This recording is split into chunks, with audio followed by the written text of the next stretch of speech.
Valoració estètica del blog Tradicions de Mataró.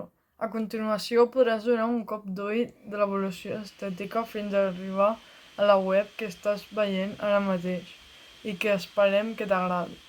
El 5 de juliol del 2018, el 27 d'agost del 2019, el 29 de març del 2020 i el 5 d'abril del 2020.